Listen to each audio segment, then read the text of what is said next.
Jared, you strike me as a guy who probably learned how to do laundry around 8 years old. That feels about right. Pretty much anything being done around the house was something I was curious about doing, usually before I was allowed. Because you were planning your exit from kindergarten. I was a precocious child. Beyond your years.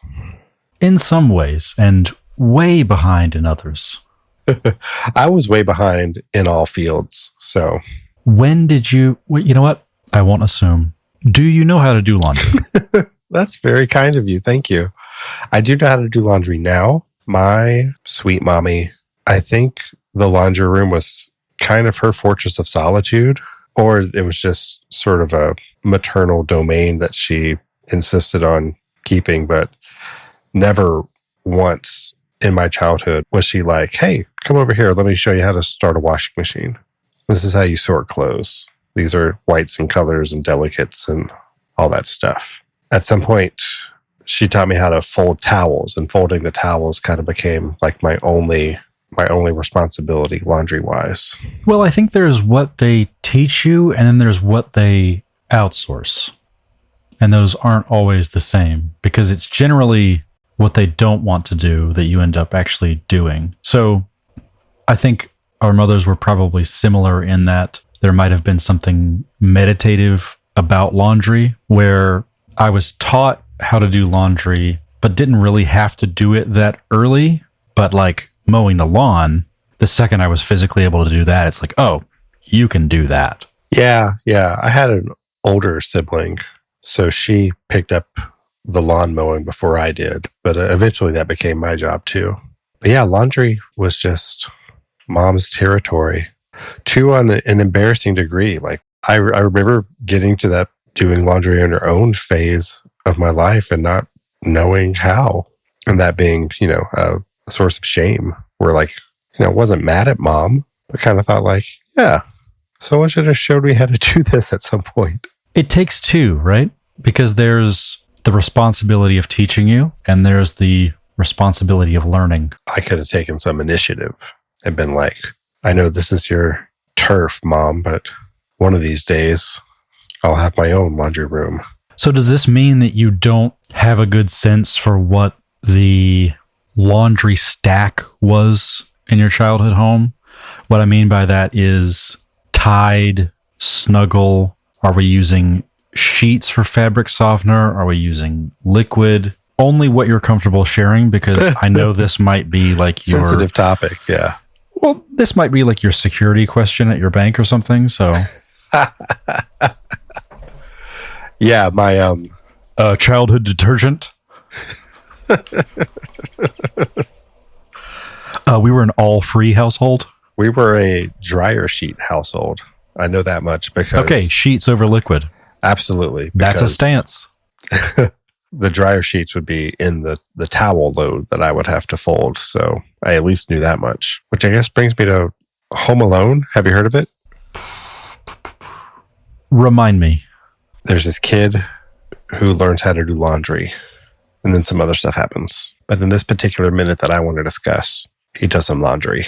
Which minute? You know what, Jared? We might have to do an edit. Are we on 54 or 55? This will be the 55th minute. All right, we're on minute 55. It's all blurred together.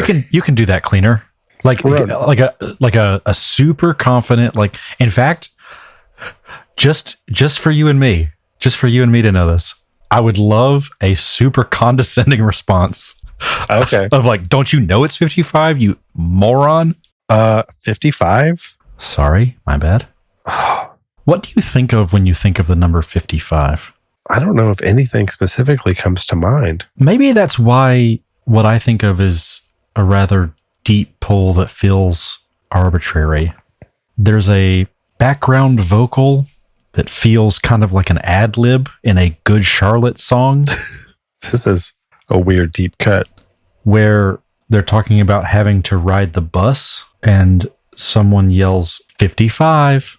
So what happens in the 55th minute of Home Alone? We are watching Kevin finish up some laundry down in the basement when who should return to taunt him but that rascal furnace that we've seen. But this time, things are different. The furnace tries all his old tricks, but Kevin just tells him to shut up, and the furnace does. Then we hop to exterior McAllister home, where we see some wet bandits staking out the joint. Harry's a little confused that a house could have a party one night and then the next day no one's home. And then he invites Marv to go check it out. And then I think we get pretty much the entirety of Marv's awkward pause. Which I'd love to discuss at length, but yes, I'll hold my tongue. What I will not hold my tongue about is the quality of that summary. Jerod, thank you. I know we already talked about this a bit in the grocery minutes, but he's using Tide, he's using Snuggle, we're seeing real brands. It doesn't take us out of the film because he's not using Ride laundry detergent. Yeah. Fake laundry detergents always have very crazy names that sound very legit. Like Mr. Sparkle? I was thinking more like brands like, yeah. Here's what I want to discuss laundry-wise. I think we brought up a little bit that it looks like Kevin's got the hang of this already. So it's my assumption that this is not the first load of laundry that he's done. But he's getting the clothes out of the dryer, and he does it in one swift motion with such confidence that I never seem to be able to achieve when I'm getting the clothes out of the dryer. There's always like an extra sock or some sort of other small article, or that y'all drop something in between the dryer and the hamper or leave something behind. And he gets it all in one fell swoop. I appreciate that, but I think there are also multiple variables working in his favor here. Let's get into all of them. One of them is that this looks to be a towel load that he has just finished drying. Towels are a little easier. I know from my childhood. Not a bunch of socks or small items to get caught. You can pretty much get all of those in one go. I think while we're on that, though, it does, again, lend credence to the fact that he's done this before, or at least has been paying enough attention, because he's sorting, right? Like he's doing a towel load, which is not obvious or self-evident when you just think about doing laundry. Another factor is his height. He is so much closer to both the laundry basket and the opening of the dryer that he's not having to do as much bending down, bending in, reaching as you might as a full-grown, tall, strong, handsome man. Thank you. And great points. In the screenplay that I have access to, a minor difference is that he's taking clothes out of the dryer, and the actions say that like he checks like a dress and the stain is gone. Yet I don't think I've missed it. I mean, I've read the whole screenplay up to this point. I don't remember any dress getting stained. So at some point, I think they omitted a scene where some dress gets stained and Kevin reacts in a way like, oh, I'll have to clean that up later. I'll have to wash that out. And they didn't take it out of this moment, which seems to be the whole reason he's doing laundry. Did I miss something? Is there a stained dress somewhere that I forgot about? No, this very well may have been what you said, similar to, I'll have to pick up a toothbrush later. Because I don't recall him even in the background doing any meaningful damage to any clothing that wasn't his. Okay. So speculation. At what point in the movie that we have seen do you think a dress might have gotten stained? He does the party earlier in the script. I think maybe there. That's what I was thinking too. He's got a dress on a mannequin. Maybe he has it. He like tries to tape a beverage to the hand, and the record player splashes some. I don't know, but that seems the most likely place where he would have seen a mess. Or he's eating a giant bowl of ice cream next to it. Yeah. Yeah. One other thing just about the towel load. This is not me sitting in judgment of him, but he doesn't delicately place the towels in his basket. Like, they are hanging out over the side. Mm-hmm. So he doesn't have to be exact in this one motion. Again, just giving you a bit more credit for what I think you're capable of doing. Yeah. I think it's a good moment. I mean, like, we go to this basement to test Kevin. It's not the first time we've been down here. The furnace scared him away last time. So when he's tested again, I don't think it's a coincidence that we're seeing him do like a capable man of the house kind of job of laundry when the furnace fires up for that test. It's so hard for me to even think about that, knowing that he lives in a house with a laundry truck like that. I know this is basically just an extension of the chute because it's a house with a laundry chute in it, but that industrial laundry truck hamper, what is your life like if you have one of those in your house? I think you've got a mom in the fashion industry and a thoughtful production designer, set decorator. Have we named the furnace? Like, did we call him Ferdinand or something? Yeah, let's call it Ferdinand the Furnace. Do you think he's trying to be scary? Yes, 100%. You don't think he's just being misunderstood? No. Because he's made of fire? No, I don't think that there's a bonus scene where Kevin and Ferdinand reach an understanding and Ferdinand helps him best some burglars. The furnace represents Kevin's old ways, that helpless little kid that we saw at the beginning of the movie. So when it fires up this time and Kevin only says shut up and it shuts down, we have a new Kevin. He really does emerge out of this basement a new man. Brooks and Dunn will be thrilled. I'm thrilled about Brooks and Dunn, so feelings mutual. Does the script call for a satisfied head nod? That's a good question. I'd have to look it up. There's a lot of physicality from Kevin, both before and after. He's a great performer. Because when he is moving from his laundry stage to facing the furnace stage, we see some very big eyes. We see him physically taken aback a little bit, pressed into himself almost. And then afterward, we see him cool and satisfied and proud. So all of this furnace stuff in the script that I'm looking at does not happen. He's just in the basement to do the laundry. Am I making this up, or did we get somewhere in our research that this part of the scene was somewhere else in the sequence? There's a lot of stuff mixed up. There is something in the screenplay that's available to most people online. There's something omitted between him getting the laundry and, outside in the van. I don't know what it is. It was omitted. I was doing a Control F for the word shut up, and it doesn't show up in that regard either. Do they refer to it as furnace? Let me do a Google search for Ferdinand. No, this is not in the script that I have.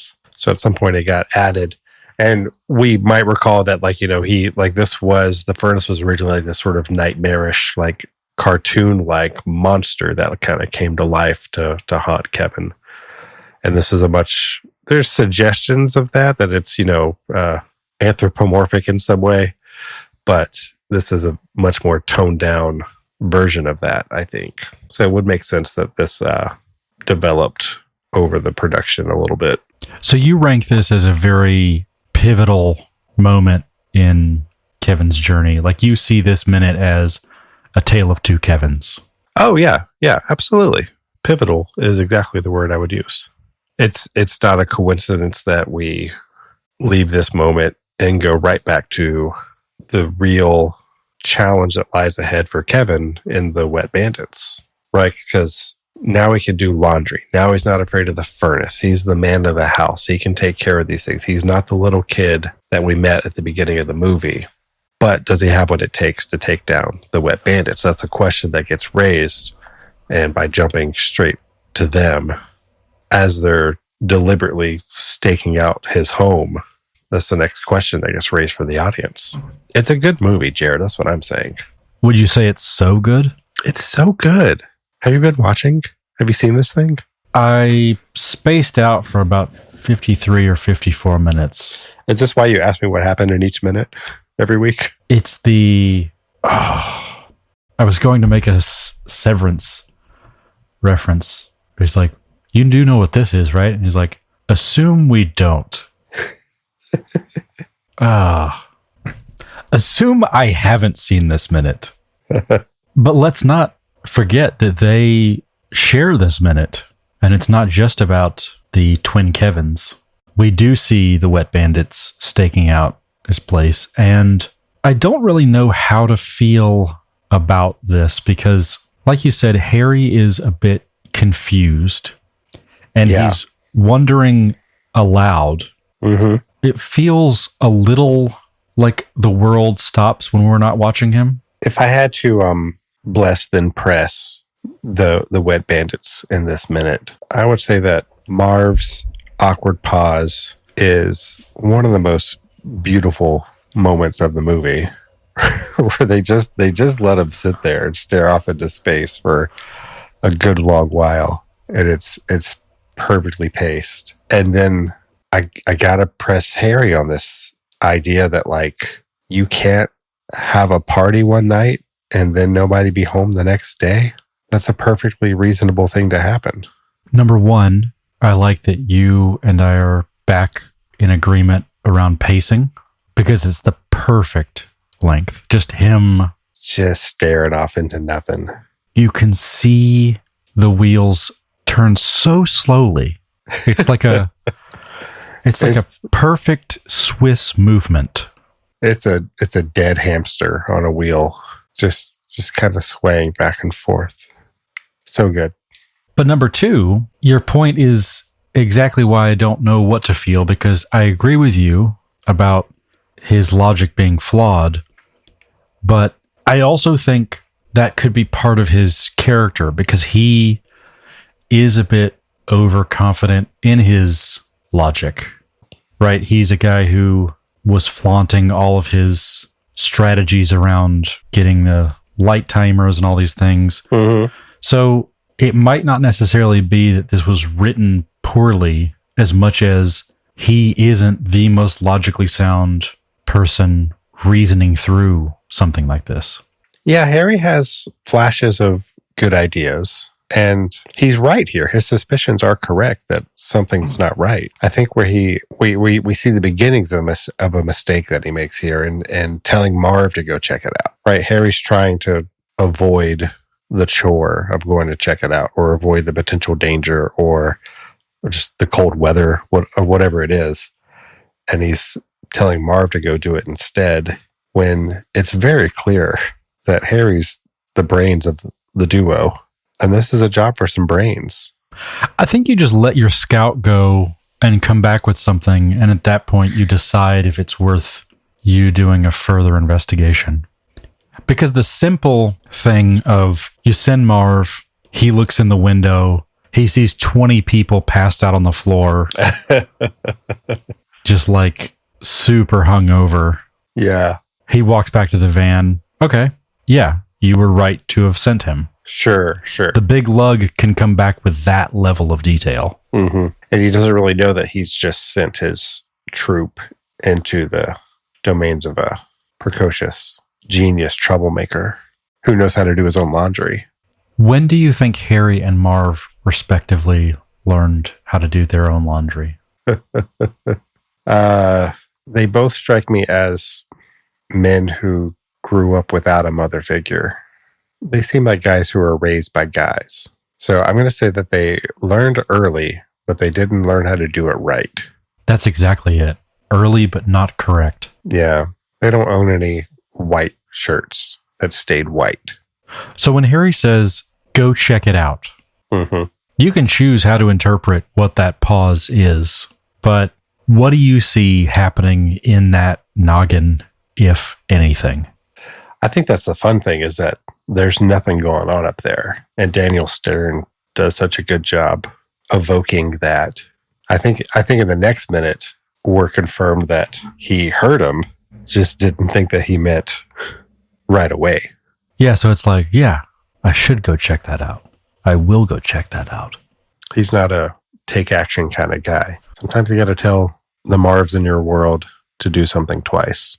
This is why strip clubs say girls, girls, girls, because you're not paying attention the first 2 times that they say it.